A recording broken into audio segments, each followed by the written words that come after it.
देखो, मैं समझ गया तुम्हारे पॉइंट। तुम जो कुछ पूछना चाहते हो उसका मतलब ये है कि अगर घर में ही एक भाई कास्ट का काम करता हो और एक भाई बाहर हो, सर्विस में हो या बाहर रहता हो, तो वहाँ क्या जो भाई कास्ट कर रहा है वो क्या जोता माना जाएगा? ऐसा नहीं होता।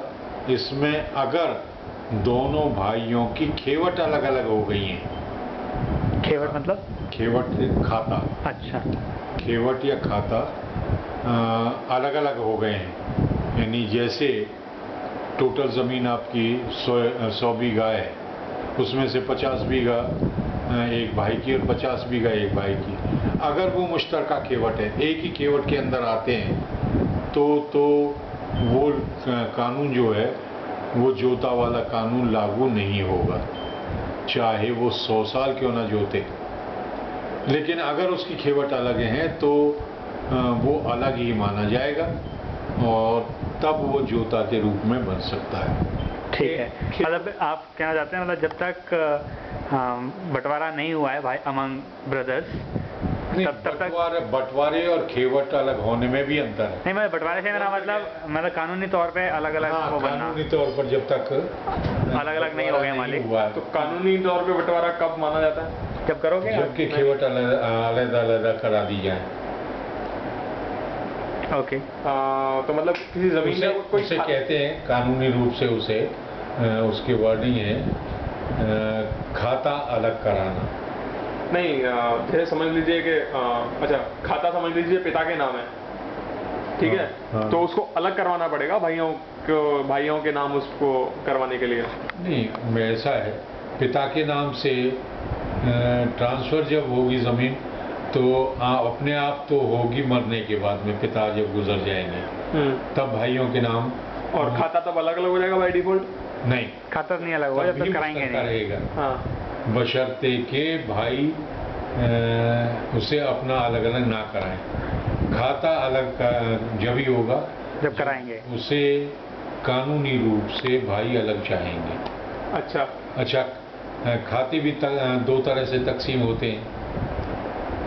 बंटवारे जो है खाते के इसके दो तरकीब हैं। एक तरकीब ये है कि 2 या 3 या 4 भाई हैं और वो अपना फैसला जो है बाहिमी रूप से कर लेते हैं बैठ करके कि भाई ये नंबर तुम पे, ये तुम पे, ये तुम पे, ये तुम पे, और इस तरह से वो पटवारी के पास जा कर के और वो कहते हैं कि भाई हमारी बाहिमी तकसीम कर दो, हमने अपना फैसला कर लिया है, ये हमारा इंदराज जमा दो।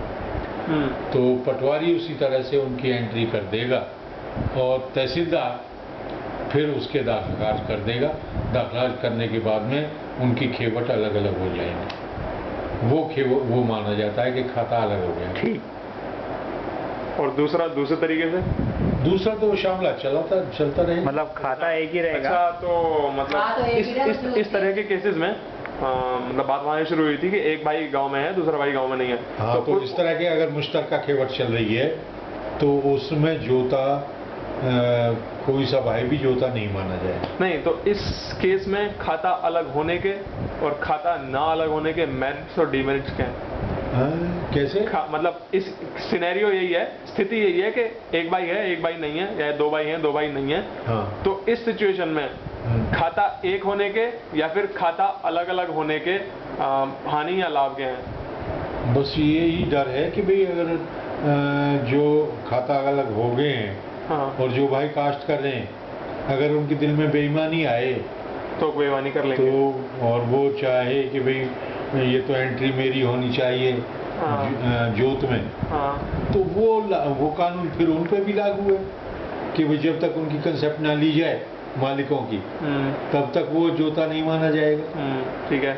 और वो कंसेप्ट एक बार हो जाती है, हाँ, तब फिर वो जोता माना जाएगा। अच्छा, ठीक है। और खाता एक होने का कुछ? खाता एक होने पर तो गिरदावरी सारे भाइयों की मुश्तरका चलेगी।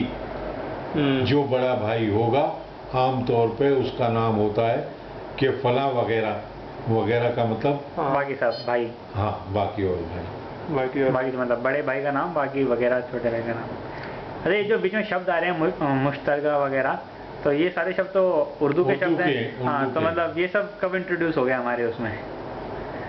क्योंकि उर्दू मतलब ये सब जो लॉज बनाए थे ये सारे मुस्लिम लॉज हैं, और क्योंकि पहले तो राजपूताना वो अगर उस क्योंकि असलियत ये है कि आज भी हाँ रेवेन्यू रिकॉर्ड में हाँ मेरे ख्याल से 50% भी अगर मैं कहूँ तो कोई बड़ी बात नहीं है, हाँ हाँ उर्दू के ही शब्द हैं। उर्दू के शब्द होना मतलब इस बात को प्रूव करता है कि मतलब अकबर ने का जब राज यहाँ भारत में आया था तो उसने, क्योंकि पहले तो कुछ भी सिस्टमेटिक नहीं था, मतलब सारे अकबर ने ही ये जमाबंदी लैंड रिकॉर्ड शुरू कराया। हाँ मतलब सब कुछ कानूनी तौर पे लिखित रूप में, और मतलब हाँ तो मतलब ताकि सबके साथ न्याय हो सके, मतलब हाँ, उसने पहले तो उससे पहले तो ये था कि जिसकी लाठी उसी की भैंस। उसकी भैंस। ठीक है, मतलब सभी लोगों को समान रूप से देखना पहले तो ज्यादातर उर्दू में लिखते थे। अकबर के समय से आया, और इसीलिए मतलब जो सरकारी शब्दकोश में उर्दू शब्द ज़्यादा हैं। हाँ अच्छा, तो इसका मतलब उस टाइम से पहले लोगों ने जितनी जमीन हथियाली उतनी हथियाली। नहीं, ये तो था ही। अब इसका तो एक खास सबूत है कि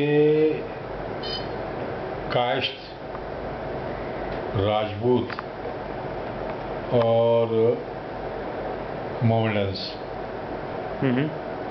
सिर्फ ये 3 कौम ही बिस्वेदार हुआ करती थी।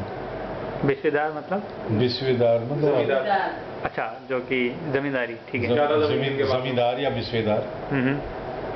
बाकी मौरूसी या गैर मौरूसी ही होते थे, बिना जमीन के। बिना जमीन वाले लोग। हाँ। समझ गया मैं।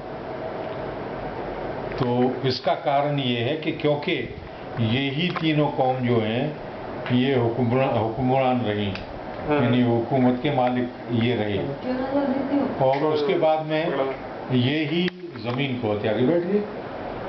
हाँ। इसीलिए बिस्वेदार रहे या मालिक रहे, या लैंडलॉर्ड कहो, मालिक कहो, बिस्वेदार कहो, कुछ भी कहो।